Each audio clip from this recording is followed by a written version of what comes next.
당신께서 지금 이제 한 연세가 이제 7순이 넘으신 분인데 이제 8순 가까이 되시는 것 같아요.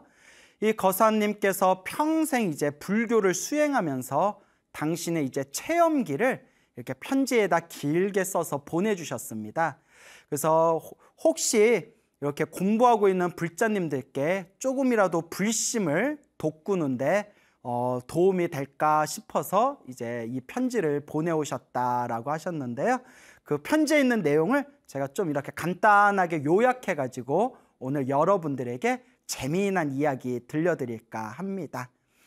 지금 부산 동네에서 이제 서예가로 활동하고 계시는 이 연담 거사님께서는 저 지리산 하동에 있는 그런 산골 마을에서 이제 태어나셨다고 합니다.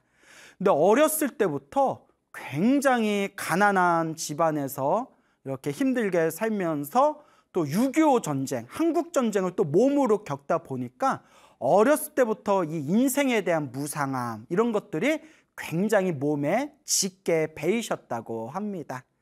그래서 어느 정도 철이 들었을 때쯤에 이제 부산으로 옮겨오게 되셨고 또 이제 부산에서 몇십 년 동안 지내시면서 부산이 제2의 고향과 같다라고 이제 말씀을 하십니다.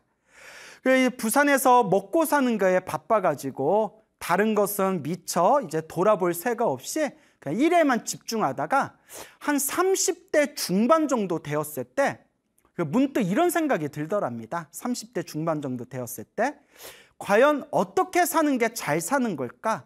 보람 있는 인생은 무엇일까? 진리란 무엇일까? 라는 그런 근원적인 어떤 내면에 대한 그런 강한 그런 구도의 열정이 이렇게 가슴에서 일어나시게 됩니다. 그래서 내가 불교 공부를 한번 해봐야겠다. 어떻게 사는 게 잘 사는 거고 어떤 것이 보람찬 인생이고 과연 진리란 무엇이고 인생이란 무엇인지 불교 공부를 한번 해야 되겠다 해가지고 당시에 그 부산의 거사림, 부산불교 거사림이라고 있었나 봐요. 부산불교 거사림 법회를 꾸준히 다니면서 거기서 이제 불교 공부를 한창 집중을 하셨다고 합니다. 여러 가지 이제 불교 책들도 보시고 불경도 좀 외우고 기도하는 법도 배우고 그렇게 나름대로 그 수행의 시간을 보내다가 불교를 만나고 나서 한 3년 정도가 훌쩍 지났을 때 문득 내면에서 이런 소리가 들리더랍니다. 무언가 한 100일 동안만이라도 절에 가서 오로지 수행에 집중하고 싶다. 이렇게 일상생활에서 법회 다니면서 불교 공부하는 것도 좋지만 100일 동안 오로지 수행에만 집중하는 시간을 가져보고 싶다라는 그런 강한 어떤 열정이 일어나게 됩니다. 그래서 이 거사님이 내가 100일 동안 한번 산사에서 오로지 내가 100일 동안 수행에 한번 집중해 보리라. 내가 기도에 한번 집중해 보리라. 이제 이런 생각이 들어서 처음에 이제 찾아간 곳이 저 남해 보리암이라고 아시죠? 뭐 워낙 유명한 사찰이라서 남해 보리암에서 한 2-3km 떨어진 곳에 그 부소대라고 이름 붙여진 그리고 이제 작은 토굴이 있었다고 합니다. 자그마한 토굴이 있었는데 그냥 험준한 암벽 사이에 이제 쌓여 있어가지고 아주 험악한 그런 험준한 그런 산악의 위치에 있는 그런 부소대라는 그런 오래된 그런 토굴이 있었다고 합니다. 이제 그곳을 찾아갔더니 그곳에 머무른 지 20년이 넘은 어느 거사님께서 거기서 홀로 이렇게 수행하고 계시더래요. 그래서 20년 동안 그 부소대를 지키고 있는 그 거사님한테 이제 자초지종을 설명하면서 제가 여기서 같이 머무르면서 좀 공부 좀 해도 되겠습니까? 라고 하니까 그 20년 동안 부소대에 머물렀던 거사님이 하시는 말씀이 그런데 여기는 살기가 힘들 겁니다. 그동안 여기를 찾아오신 그런 수행자분들이 많은데 다들 얼마 못 가서 건강이 안 좋아져 가지고 금방 이곳을 떠났습니다. 그렇기 때문에 이곳에서 머무르면서 수행하기가 적합하지 않을 겁니다 라고 대답을 하더랍니다. 아마 그냥 터가 너무 세가지고 터가 너무 세고 뭐 또 바위 있고 뭐 바위가 있으면 또 이렇게 냉기가 흐르거든요. 아마 그러다 보니까 좀 그곳에서 며칠 머무르다가 좀 건강이 안 좋아지는 그런 좀 현상들이 있었나 봅니다. 자, 어쨌거나 그 이야기를 듣고 여기는 좀 머무를 때가 아닌가 보구나 생각이 들어서 그 다음에 발걸음을 옮긴 게 저기 청도, 경북 청도에 가면 동문사라는 절이 있다고 합니다. 동문사라는 절에를 이렇게 찾아갔다고 합니다. 그래서 동문사에서 좀 머무르겠습니다라고 이렇게 주지스님께 인사를 드린 뒤에 하룻밤 잠을 잤는데 그날 꿈속에서 그 범어사 조실스님이 나타나셨대요. 꿈에 범어사 조실스님이 이렇게 꿈에 나타나더니 뭐 한 번도 그런 꿈을 꾼 적이 없었는데 범어사 조실스님이 이렇게 종이 한 장을 이렇게 주더래요. 종이 한 장을 줘서 그 종이를 이렇게 받아서 봤더니 부적인데 그 신장부라는 부적이랍니다. 신장. 우리가 이렇게 하늘의 신들을 신장이라고 하지 않습니까? 불법을 보호하고 그리고 우리 불자들을 옹호하고 부처님 도량을 지켜주는 수호신장들을 우리가 이제 신장이라고 부르지 않습니까? 그 신장들을 모셔놓은 탱화를 신중탱화라고 하지 않습니까? 근데 그 신장 부적을 이렇게 꿈에서 받는 꿈을 꿨대요. 뭐 신장 부적이 따로 있나 봐요. 뭐 보면 뭐 산신 부적도 있고 용왕 부적도 있고 칠성 부적도 있고 부적 그리는 사람들 뭐 그런 거 그리는 방법이 다 있지 않습니까? 그래서 이제 신장 부적을 딱 받는 꿈을 꾸고 이렇게 깨어났는데 너무 신기하더래요. 이런 꿈을 왜 꿨지?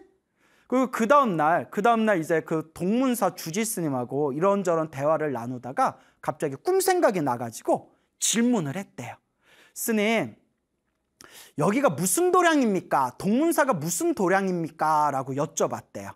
우리가 흔히 뭐 남해 보리하면 관음도량, 뭐 저기 선운사 뭐 도소람은 지장도량 뭐 이런 거 있지 않습니까? 오대산 상원사는 문수도량, 그리고 뭐 저기 또 뭐 나함도량, 독성도량 뭐 이렇게 각각의 그 사찰의 특징을 이렇게 드러내는 그런 어떤 그 사찰만의 특별한 그런 표방한 도량이 있지 않습니까? 여기는 무슨 도량입니까? 라고 여쭤봤더니 주지스님이 여기는 신장도량입니다 라고 하더래요. 신장도량입니다 하는 순간 깜짝 놀라면서 그렇잖아, 너 그날 꿈에서 그 범어사 조실스님이 신장부적을 주는 꿈을 딱 받았는데, 그래서 속으로 신기하다. 그래서 이것도 인연인가 보다 싶어가지고 그 동문사에서 이제 한 달 동안 머무르면서 그렇게 매일매일 기도하고 독경하고 참선하면서 한 달 동안 이렇게 시간을 보냈다고 합니다. 한 달 정도 지난 뒤에 조금 장소를 바꾸고 싶다라는 생각이 들더래요. 그래서 주지스님께 이제 인사드리고 나온 뒤에 그 동문사에서 조금 떨어진 곳에 적천사라는 절이 있었대요. 적천사라는 절에 갔더니 너무나 이제 경치가 기가 막히고 풍광이 좋아가지고 그 적천사 주지스님께 여기서 좀 머무르면서 제가 기도 좀 하겠습니다 허락을 받고 이제 적천사에 머물렀다고 합니다. 그래서 이 적천사에서 이제 매일매일 이제 예불에 참석하고 나름대로 기도하고 경정도 독송하고 그리고 참선하면서 그렇게 충실하게 이렇게 시간을 보내면서 그렇게 공부를 해 나갔다고 합니다. 특히 거사님은 자신만의 특별한 기도 방법이 있었대요. 그게 뭐냐면 걸으면서 이렇게 산책하거나 이렇게 걸으면서 발걸음에 관세음보살 연부를 같이 붙이는 거래요. 그러니까 걸음을 걸으면서 관세음보살 그렇게 걷는 거와 관세음보살 연부를 하나로 집중하는 그런 자신만의 기도 방법이 있었다고 합니다. 그래서 한 걸음 한 걸음 옮길 때마다 마음속으로 관세음보살 이렇게 집중을 했대요. 근데 이걸 옛날 이제 그 불교 서적에서는 이걸 경행연불이라고 부릅니다. 경행연불. 원래 옛날부터 다 있었던 거예요. 그래서 우리가 이렇게 왔다 갔다 걸으면서 마음을 챙기는 것을 경행이라고 하거든요. 그래서 걷는 명상이라고 해요. 그래서 천천히 걸으면서 이렇게 걸음을 통해서 마음을 다스리는 것을 경행이라고 하는데, 경행하면서 왔다 갔다 걸으면서 연부를 하나로 거름과 연불을 하나로 이렇게 마음을 모아가지고 거름과 연불을 합치시키는 것을, 하나로 이렇게 합치는 것을, 그것을 이제 경행연불이라고 부르게 됩니다. 실제로 가만히 앉아서 연불에 집중이 안 될 때에는 이렇게 탑돌이를 하거나 탑돌이 하면서 걷거나 아니면 이렇게 인적이 드문 곳을 이렇게 걸으면서 거름과 연불을 하나로 집중해라 라는 그런 옛 선지식들의 말씀이 그렇게 전해지고 있습니다. 거사님께서 거름 하나하나의 관세음보살 연불을 집중하면서 이렇게 걷다 보니까 점점 걸음과 연불이 이제 하나로 에너지가 모아지었겠죠. 그래서 나중에는 걸음에 힘이 막 붙어가지고 1km를 그냥 걷는데 5분뿐이 안 걸리더래요. 시간을 재보니까. 그래서 보통 우리 일반 사람들이, 좀 건강한 일반 사람들이 1km 걷는데 보통 15분 안팎이 걸린다고 하거든요. 한 15분 안팎 정도가 걸리는데, 뭐 빨리 걸어도 뭐 한 10분 정도 걸리겠죠. 근데 그 거사님이 이렇게 걸으면서 관세음보살 연불에 계속 집중하다 보니까 나중에는 1km를 이렇게 돌파하는데 5분뿐이 안 걸리더래요. 그래서 이게 아마 연불의 묘한 힘이 아닌가, 그 연불을 통한 에너지 때문에 이렇게 다리에 에너지의 힘이 딱 붙은 게 아닌가, 그런 생각이 드셨다고 합니다.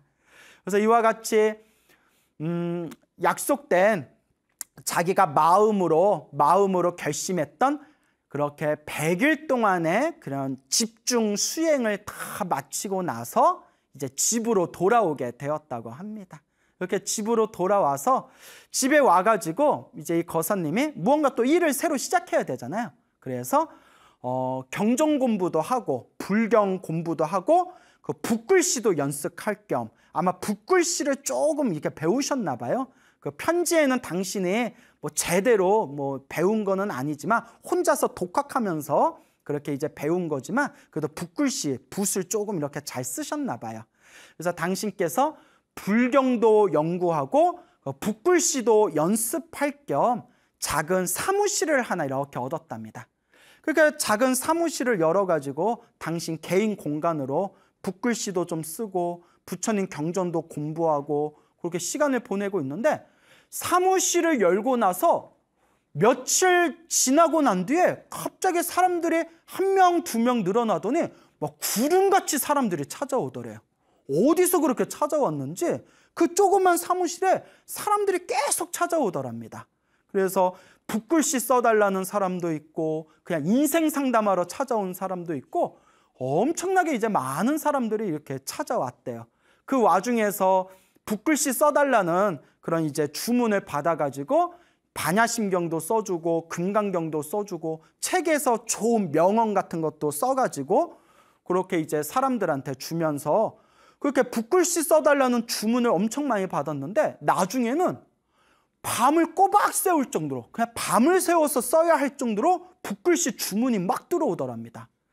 그때 이 거사님께서 딱 생각 드신 게, 내가 100일 기도도 열심히 하고 이렇게 부처님 가르침을 공부하니까 아무래도 이렇게 붓글씨라도 쓰면서 먹고 살아라 라고 무언가 가피를 얻은 게 아닌가, 무언가 힘을 얻은 게 아닌가, 무언가 보이지 않는 힘이 이렇게 도와주는 게 아닌가라는 생각까지 드셨을 정도래요. 그래서 이렇게라도 붓글씨 써가지고 의식주를 해결하고 생활을 영위해라 라는 그런 어떤 가피가 아닌가라는 생각이 들 정도로 그렇게 붓글씨 주문도 많이 들어오고 사람들이 또 인생 상담하러 그렇게 많이 찾아왔다고 합니다. 그래서 너무 신기한 게, 그 조그만 사무실 열어놓고 어디에다 광고한 적도 없는데 어떻게 알고 사람들이 그렇게 찾아왔다는 겁니다. 그렇게 찾아오는 수많은 사람들의 각자의 사연들이 있을 거 아닙니까? 그 중에서 이 거사님께서 또 굉장히 특별한 사연이 하나 있답니다. 그게 무엇인고 하면 저도 이렇게 읽어보면서 깜짝 놀랐는데 너무 재밌고 신기해가지고요. 그 어느 여인이 찾아왔답니다. 어느 여성분이 이렇게 찾아와서 관세음보살 글씨를 크게, 관세음보살을 글씨를 하나 써주십시오라고 부탁을 했답니다. 그래서 그 여인이 하는 얘기가, 여자분이 하시는 이야기가, 이거 관세음보살을 액자에다 넣어가지고 매일매일 집에서라도 매일매일 요 관세음보살님 액자 앞에서 관음기도 하려고 합니다 라고 하더래요. 그래서 요 거사님께서 근데 뭐 왜 관음기도를 하시게 되었습니까? 라고 이렇게 여쭤보니까 그 여자분께서 깜짝 놀랄 만한 이야기를 하더래요. 한번 잘 들어보세요. 요 여자분께서 그 이제 결혼을 하고 아이 셋을 낳답니다. 아이 셋을 낳는데 남편이 애들이 다 크기도 전에 남편이 너무 일찍 세상을 떠났대요. 일찍 세상을 떠났는데 이 남편의 혼이 그 부인하고 어린 3남매만 두고 저승으로 가려니까 너무 마음에 걸렸는지 이 남편 혼이 부인한테 붙어버린 거예요. 부인한테 다 이렇게 실려버렸답니다. 부인한테. 그래가지고 이 부인이 이제 남편의 혼이 부인한테 접신이 돼가지고 점집을 열어서 점으로 먹고 살았대요. 참 별일이 다 있죠. 그래서 남편의 이렇게 혼이 접신이 돼서 이제 점집을 열어서 점으로 그렇게 먹고 살면서 그래도 뭐 점으로 먹고 살 정도면 단골 손님이 있었다는 뜻이고 또 이런 얘기 해도 되나? 단골 손님이 있었다는 것은 그래도 뭐 나름 뭐 조금 잘 맞췄나 봐요. 뭐 저는 뭐 점을 100% 믿지는 않지만 뭐 어쨌거나 그래도 좀 이렇게 곧잘 맞추셨나 봐요. 그래서 그렇게 애들을 잘 키웠답니다. 3남매들이 다들 이제 무럭무럭 자라가지고 학교도 졸업하고 각자 직장을 얻어서 다들 독립할 정도로 그렇게 이제 아이들을 잘 키우고 난 뒤에 부인 몸에 접신되었던 남편의 혼이 이렇게 얘기를 하더랍니다. 여보, 이제 애들도 다 컸고 이제 나도 떠나야 되겠어. 나도 이제 떠나야 돼요. 애들도 이제 다 컸으니까 이제 내가 미련 없이 가겠어 하면서 부인한테 이렇게 당부하더랍니다. 애들도 다 키워놨으니까 이제 점은 그만 보고 점치지 말고 점집은 이제 그만하고 이제 앞으로 평생 관음 기도를 하시오. 관세음보살 기도를 하시오 라고 이렇게 부인한테 일러주더랍니다. 그래서 뭐 자세한 사연은 모르겠지만 남편분이 불자였나라는 생각도 들고요. 그 부인한테 이제 나는 애들 다 키웠으니까 나는 이제 떠나겠어. 이제 점집은 하지 말고 이제 관세음보살 기도 열심히 하시오라고 하면서 이제 남편이 그렇게 떠나갔답니다. 남편의 혼이 떠났대요.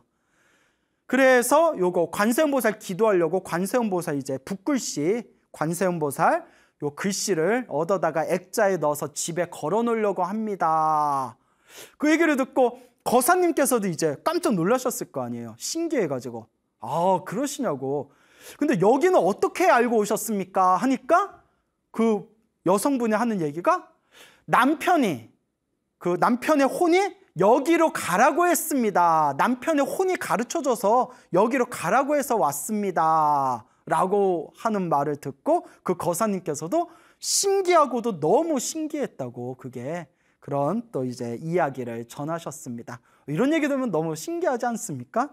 자, 그래서 근데 이제 금방 뭐 혼이 접신됐다 뭐 이런 이야기를 드렸는데 그러니까 뭐 오해 요지가 없었으면 좋겠습니다, 여러분. 오해 요지가 없었으면 좋겠는데 우리 주변에 이제 무속인들이 많지 않습니까? 무속인들이 많으시고 또 이제 무속인 중에서도 정말 좋으신 분들이 있는 것 같아요. 정말 양심적이고 정말 이제 좋으신 무속인들도 있는 것 같아요.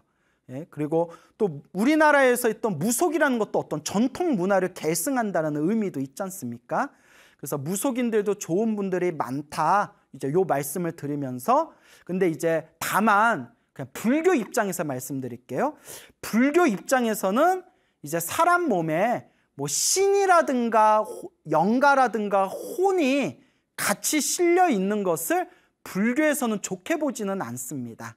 예, 불교에서는 일단 불교는 내 자신이 주인공이 돼서 불교에서는 불성을 가지고 있는 내 자신이 주인공이 돼가지고 이제 내 업을 닦고 수행을 하고 마음을 닦고 복과 선악과 공덕을 닦고 그리고 성불하기 위해서 수행하는 거 이게 이제 불교의 이제 본래의 어떤 지향하는 점이고, 만약에 내 몸에 영가라든가 신이 있다면 빨리 이제 열심히 기도하고 염불해서 빨리 그걸 천도해야지, 그렇게 불교적인 관점에서 보면 이제 뭐 내 몸에 신이 있거나 영가가 있어서 같이 살아가는 거는 불교에서는 뭐 그렇게 뭐 긍정적으로 보는 것 같지는 않습니다. 제가 참 말이 조심스럽네요. 왜냐하면 이렇게 주변에 무속인 분들이 계시니까 혹시라도 제가 말 실수할까 봐, 다만 이제 불교적인 관점에서 말씀을 드리는 겁니다.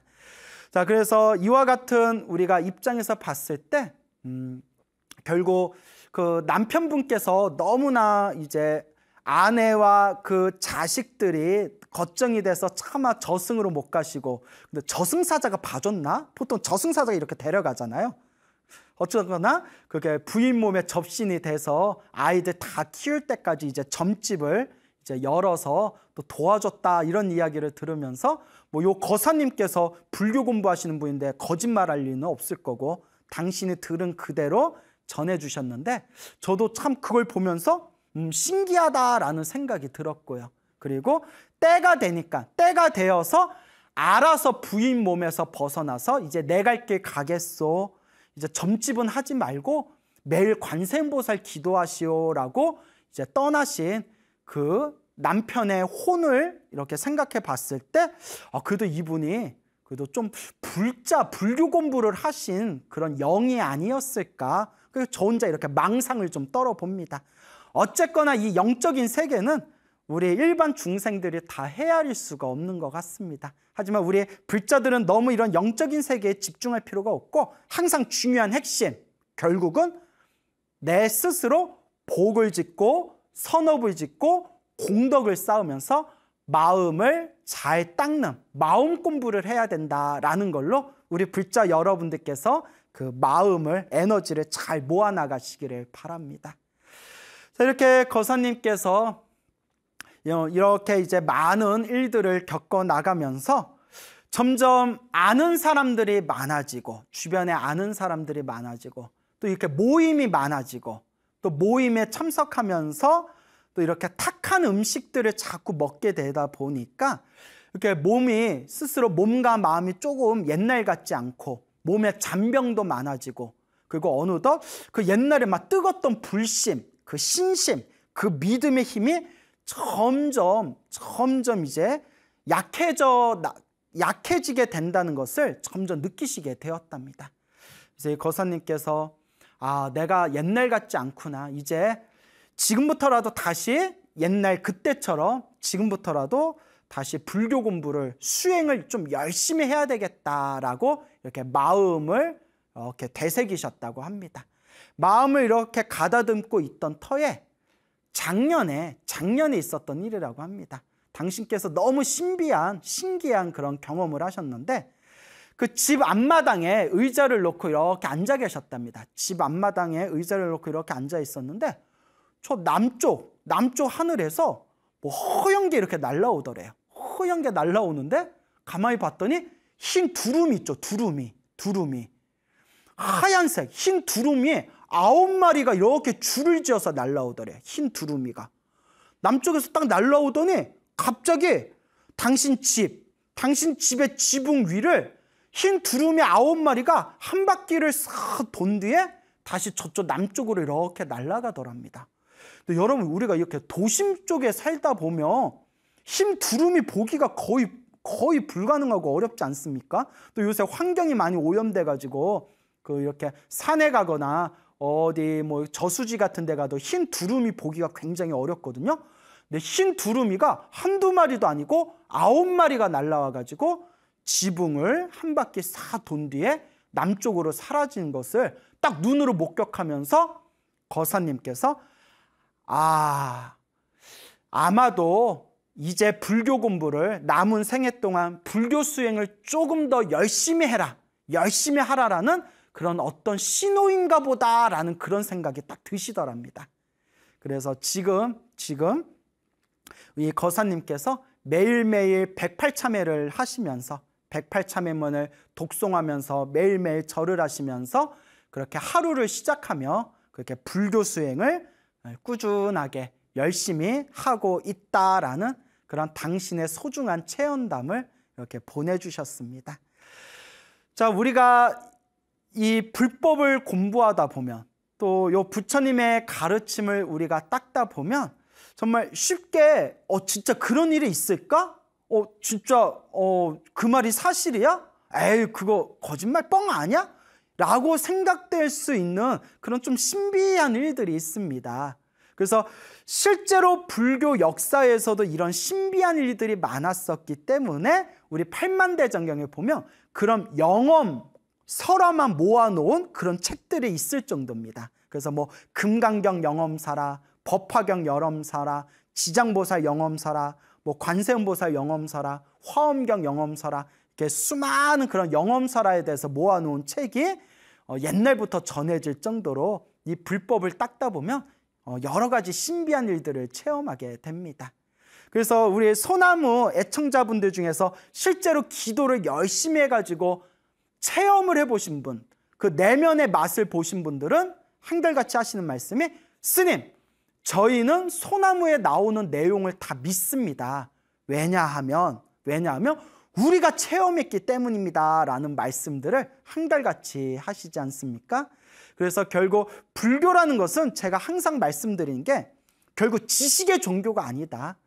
물론 우리가 올바르게 수행하기 위해서는 기본적으로 불교의 바른 견해를 갖추고 있어야 되지만 결국 불교를 우리가 배우고 공부하면서 나아가야 할 방향은 체험, 실천, 수행, 내 스스로 내면의 맛을 봐야 된다라는 것을 항상 불자분들에게 제가 강조드리는 바입니다. 하지만 여러분, 늘 이제 소나무에서 제가 여러분들에게 이런 재미난 영험설화 같은 거, 신비한 이야기를 말씀드리기는 하지만 제가 꼭 중간중간 마무리에 양념치면서 하는 얘기가 있죠. 이런 것에도 집착하면 된다, 안 된다? 절대 안 된다라는 말씀을 드립니다. 제가 이렇게 재미난 영험설화를 들려드리는 거는 이런 일도 있구나. 정말 불보살의 가피는 정말 신비하고 정말 신묘한 무언가가 있구나라는 그런 관심과 믿음을 불러일으켜 드리고 싶어서 이런 재미난 영험설화들을 뽑아가지고 여러분들한테 썰을 푸는 거고요. 궁극적으로 우리가 진정한 수행의 길을 가기 위해서는 이런 신비한 거, 신묘한 거, 신기한 거, 이런 것들도 다 이렇게 내려놓으셔야 됩니다. 그래서 금강경에서 이야기하지 않습니까? 범소유상 개시여망이다. 모든 있는 바 상들은 다 허망하다. 허망한 것들에 우리가 집착할 필요가 있을까요? 없을까요? 허망한 것들에 집착할 필요가 없습니다. 모두 다 마음이 만든 환상에 불과할 뿐입니다. 그리고 또 금강경에 이런 구절이 있지 않습니까? 부처님을, 열애를 눈으로 보려 하거나 귀로, 소리로 듣고자 한다면, 눈으로 보고 귀로 들어서, 소리를 들어서 부처님을 찾고자 한다면 그것은 삿된도이다. 진정한 가르침이 아니다. 또 부처님께서 금강경에서 이렇게 구구절절히 간곡하게 이야기하시지 않습니까? 그래서 여러분, 우리가 뭐 법화경을 사경하거나 독경하거나 지장경을 독경하거나 뭐 관세음보살 기도를 하거나 뭐 천지파령 신주경 기도하거나 무슨 수많은 능엄주 같은 거 기도하거나 수많은 기도를 하다 보면 여러 가지 신비한 현상들, 여러 가지 신비한 일들을 겪게 됩니다. 근데 그럴 때마다 항상 여러분들 꼭 명심해야 될 게 있습니다. 이것도 마음이 만든 현상이다. 이것도 다 내 마음이 만든 환상이다. 정말 우리 불자들이 기도를 하는 진정한 목적은 신비한 걸 얻기 위해서가 아니라 궁극적으로 내 마음을 잘 닦기 위해서입니다. 그래서 소나무를 오랫동안 보신 우리 불자 여러분들이라면 제가 정말 전하고 싶은 이야기가 무엇인지 아마 이미 충분히 다 알아들으셨을 거라 생각이 듭니다. 그래서 불법을 공부하거나 부처님 가르침을 공부하거나 혹은 기도를 열심히 하거나 수행을 하다 보면 때때로 여러 가지 신비한 일들이 일어날 수 있지만 그 모든 것들도 마음이 만든 현상이다. 다 마음법이다 라고 생각하시고 그저 이 마음 닦는 거에 가장 중요한 그런 포인트를 두시고 여러분들이 이 마음을 잘 닦아나가셨으면 좋겠습니다. 그래서 우리 불자 여러분들께서는 항상 매일매일 자신만의 기도의 시간을 가지셔야 됩니다. 매일매일 자신만의 수행의 시간을 가지셔야 됩니다. 우리가 수행이라는 표현을 쓸 때 수행이라는 단어에는 습관들이다라는 뜻도 포함되어져 있다고 합니다. 그 수행이라는 그 단어의 원래 산스크리트어가 바와나라고 합니다. 바와나라는 뜻 자체가 바꾸다, 그리고 바꾸다, 그리고 뭐 훈련하다, 바꾸고 훈련하다, 그리고 뭐 습관들이다 등등의 여러 뜻들이 포함되어져 있다고 합니다. 스님, 매일매일 기도하려는데 잘 안 돼요. 스님, 연불을 하려는데 연불이 잘 안 돼요. 스님, 독경을 하려고 하는데 독경이 잘 안 돼요. 스님, 사경을 하려고 하는데 사경이 잘 안 돼요. 그거는 습관이 잘 안 들어져 있기 때문입니다. 결국 수행의 첫걸음은 결국 습관입니다. 좋은 습관을 들이고 습관을 통해서 내 자신이 바뀌어 나가는 것이 수행의 진정한 묘미입니다. 제가 이제 알고 지내는 어느 이제 노보살님이 계시는데요. 이제 노보살 이제 8순이 넘으셨죠. 노보살님께서 평생 부처님을 의지하면서 매일매일 이제 기도를 하시는데, 지금도 몸이 좀 많이 쇠약하신데도 지금도 집에서 매일매일 기도를 하신답니다. 당신만의 딱 기도 일정을 정해놓고 매일매일 기도를 몇 시간씩 하시는데, 제가 그분께 들은 얘기 중에 깜짝 놀란 게, 스님, 매일매일 저만의 기도 숙제가 있는데 그 기도를 다 못 끝내놓으면, 기도 숙제를 다 못 마치면 사람이 살다 보면 중간중간 바쁠 때가 있지 않습니까? 기도 숙제를 다 못 맞추면 차라리 저녁을 굶어서라도 기도를 무조건 끝냅니다 라는 말씀을 하더라고요. 그 말을 듣고 제가 어찌나 부끄럽던지 저는 그래서 밥은 좀 먹어야 되지 않겠냐. 아니, 밥을 먹어야 힘이 나지. 약간 이런 주의이기 때문에 그 노보살님께서, 스님, 저는 하루 동안의 기도 숙제를 못 맞추면 그냥 밥을 굶고 저녁밥을 굶어서라도 기도를 반드시 마칩니다. 기도 숙제를 다 끝냅니다 라는 그런 말씀에 제가 참 이렇게 감탄도 하고 참 대단하다 마음으로 놀라고 또 굉장히 부끄러웠던 적이 있습니다. 근데 변명이겠지만 그래도 저 밥을 안 먹으면 밥을 안 먹으면 이렇게 힘이 안 나가지고 일단 여기까지 하겠습니다. 어쨌거나 제가 이야기하고 싶은 것은 그런 습관이 중요하다는 거예요. 그래서 저는 기도를 무엇에 비유하냐면 밥 먹는 습관에 비유를 듭니다. 하루라도 밥을 안 먹으면 배고프고 뭐가 허하잖아요. 기도도 그와 같다. 하루라도 기도를 하지 않으면 뭐가 허한 느낌이 들어야 된다. 그리고 기도는 비타민 먹는 것 같다. 우리가 밥을 먹고 항상 영양제 챙겨 드신 분 있잖아요. 근데 우리가 영양제를 꾸준히 몇 달 동안 먹다 보면 그게 습관이 되거든요. 그러면 바빠가지고 영양제를 먹지 못했을 때 저녁이 되어서라도 영양제 먹었어야 되는데 하고 알아서 챙겨 먹지 않습니까? 기도도 그와 같다. 하루라도 기도를 우연히 빠뜨리게 되면 나 기도 그거 했었어야 되는데, 이렇게 저절로 마음의 경각심이 딱 생길 정도로 그렇게 마음의 습관이 들어져야 된다라는 그런 말씀을 많은 분들에게 드립니다. 그래서 항상 우리 불자 여러분들께서 기도가 잘 안 되는 것 자체는 아직 습관이 안 들어서 그래요. 근데 여러분, 습관이라고 할 때 그 습 있잖아요. 습의 다른 말이 또 업이라고 합니다. 그래서 우리가 업습이란 표현을 쓰거든요. 업습. 몸과 말과 생각으로 지은 내 행위의 에너지가 업이 되는 거예요. 업. 그래서 내가 몸과 말과 생각으로 지은 그 행위의 에너지, 그 업이 자연스럽게 몸과 말과 생각에 습관화되는 게 업습이에요.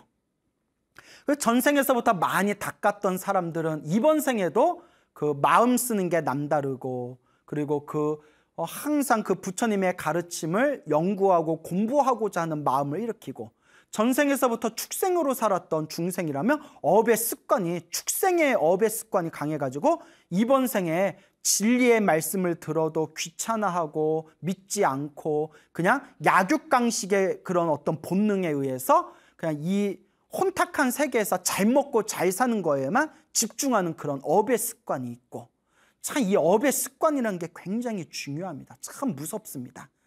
그래서 우리 스님들이 머리 깎고 처음에 이제 출가하면 항상 이제 하시는 말씀이 습의가 잘 들어야 된다라는 말씀하십니다. 습의. 의라는 것은 내 행동가짐을 뜻하거든요. 행동가짐.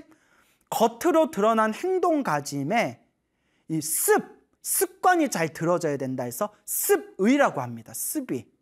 그만큼 이 습이라는 게 중요합니다. 불교적으로 말하면 업의 습관, 업습이라고 하고요. 그냥 평범하게 얘기하면 버릇을 잘 들어야 된다. 버릇. 내가 들었던 습관대로 내 운명이 바뀌어 나간다라는 유명한 말도 있지 않습니까? 여러분들은 지금 인생을 살아가면서 어떤 업의 습관을 들이고 있으십니까? 매일매일 기도하고 매일매일 복을 찍고 매일매일 마음을 닦으려는 업의 습관이 있습니까? 아니면 그냥 잘 먹고 잘 살고 남들 위에 올라서려고 하고 그냥 내 욕망에 끄달려서 약한 자는 짓밟고 강한 자가 되기 위해서 그렇게 거칠게 사는 업의 습관이 있습니까? 참 어렵고 어려운 문제입니다. 우리 수행하는 스님들조차도 이 업의 습관을 바꾸기가 참 힘듭니다. 너무나 힘듭니다. 그래서 옛날 그 이름을 밝힐 수는 없지만 옛날에 그 아주 유명하신 큰 스님조차도 하신 말씀이 정말 몇십 년 동안 참선했는데도 이 작은 업의 습관 하나 바꾸기가 참으로 어렵구나 이렇게 한탄하셨다는 그런 이야기도 있습니다.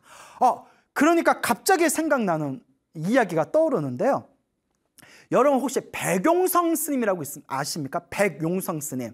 우리나라 그 독립운동을 하시던 참선을 해서 깨달음을 얻으셨고 또한 독립운동을 하셨으며 또한 부처님의 가르침을 널리 펼치셨던 정말 우리 한국 불교의 아주 그냥 위대한 봉우리와 같은 그런 큰 스님이 계셨습니다. 백용성이라는 용성스님이라는 큰 스님이 계셨는데 이 용성스님의 이제 한 손잡벌 되는 스님이 바로 성철스님입니다. 성철스님. 성철스님은 워낙 유명해서 다 들어보셨겠죠? 그래서 어느 날 백용성 스님하고 이제 아주 젊었을 때 출가한 지 얼마 안 된 젊었을 때 성철스님하고 하루는 이렇게 같이 공양을 한 적이 있었답니다. 하루는 이렇게 공양을 하시다가 용성스님께서 이렇게 이야기하시더랍니다. 내가 수행이 아직도 멀었네. 그 성철스님이 깜짝 놀라시면서 아니 요 조선에 이 땅에 스님만한 분이 누가 있다고 스스로 수행이 멀었다고 그런 말씀하십니까? 왜 그런 말씀을 하십니까? 하고 성철스님이 여쭤보니까 백용성 스님이 하신 말씀이 아까 밥을 먹는데 자꾸 맛있는 반찬에 젓가락이 한 번 더 가더라. 아직도 이렇게 공부한다고 공부했는데 그 맛있는 반찬 하나 더 먹는 그 습관을 그 탐욕을 아직도 내려놓질 못했네 라는 말을 딱 듣고서 성철스님이 그 자리에서 감탄을 하셨대요. 이야 정말 큰 스님은 다르구나. 여러분 이 얘기 듣고 반성되지 않으십니까? 저 이 얘기 듣고 나는 죽어야겠다. 나는 죽어야 되겠어. 그런 생각이 들더라고요. 맛있는 반찬에 젓가락이 한 번 더 가는 거 그 마음을 딱 알아차리시면서 내가 수행이 아직도 멀었구나 라고 말씀하셨던 그 백용성 스님의 그런 고결한 정신을 생각해 볼 때 정말 부끄럽고 나는 더 닦아야 되겠다. 정말 더 열심히 해야 되는데 참 내가 많이 부족하구나. 그렇게 엄청난 부끄러움이 이렇게 느껴지게 됩니다. 그러니까 이렇게 습관이라는 게 닦기가 어려워요. 근데 여러분 중요한 게 있어요. 아주 중요한 부분인데요. 스님, 우리 왜 이렇게 수행이 잘 안 될까요? 스님, 왜 이렇게 절에 열심히 다니고 기도도 했는데도 왜 이렇게 업의 습관이 안 바뀔까요? 왜 이렇게 업습이 잘 바뀌지를 않을까요? 자, 중요한 게 있습니다.